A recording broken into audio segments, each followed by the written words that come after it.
Please keep it going for Gary Mizell, everybody. Gary! Come on down, Gary.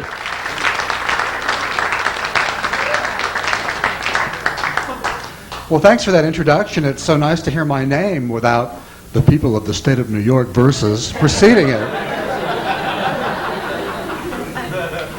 So my mother's mad at me. My mother is so mad at me because I'm married outside of the faith. I married a non-schizophrenic girl.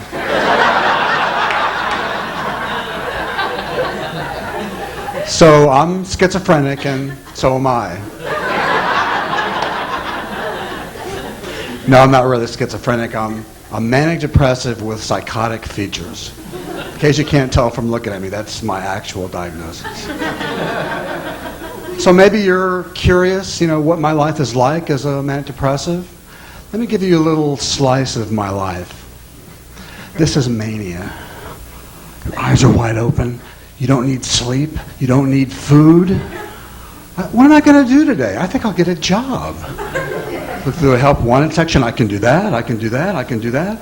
Hey, I can do pretty much anything. So I went to the job interviewer and she said, what can you do for our company? And I said, well, I can be chairman of the board. She dismissed me, but I was being sincere. Now, what about depression? Oh, depression. Depression is so horrible.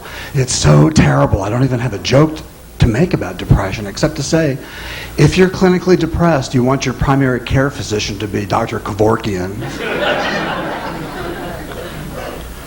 So what about psychosis? That's the most interesting aspect of the disease. I'm at home watching football on TV, and it's the Green Bay Packers with the G on their helmet. That G stands for Gary. That's me.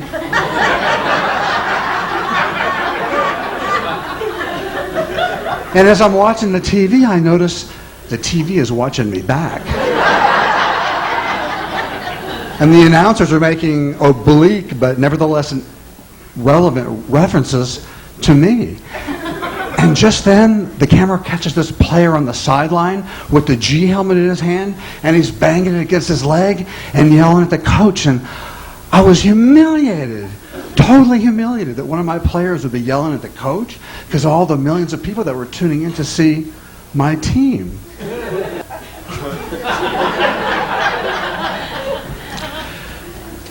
So I was so humiliated. I was so totally humiliated, but not as humiliated as the fact that I'm sitting on the bed in my underwear. I'm sitting in front of the TV in my underwear. So I ran away from the bed and I started getting dressed. I put my jeans on and I was thinking, I'm going to have to get dressed again in 3 hours. I have to put on my tuxedo to watch the opera on Channel 13.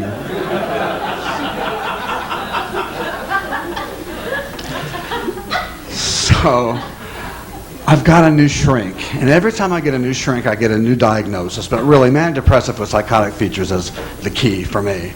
Okay, so this is my new shrink. She's a rather portly woman. Okay, she was obese. And I went to her and I said, Doc, they're reading my mind from satellites in outer space. They're communicating with me through the TV and on the radio and through license plates and on billboards. Tell me, Doc, what's wrong with me? And she said, well, you're sexually attracted to me. So I said, what else is wrong with me? Okay, so you've gotten to know me pretty well. I'm a psychotic guy. Not always, not this very second, but I am basically psychotic. What about you guys? Any of you psychotic? Any of you wonder what it's like to be psychotic? Let me give you the simple psychotic test and we'll find out, okay? You're watching your favorite football team on TV and you see them huddling up before the play. If you think they're talking about you in the huddle, you're psychotic. Oh, and if you think the game is moving too slow and they ought to put you in at quarterback, you're probably manic. And if your team loses and you feel like committing suicide, you're probably depressed. Well, that's my routine. That's all I have to say.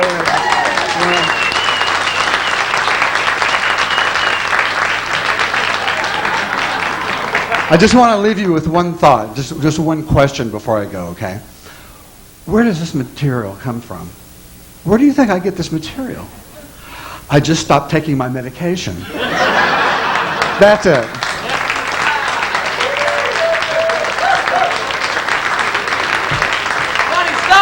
Funny stuff, Gary.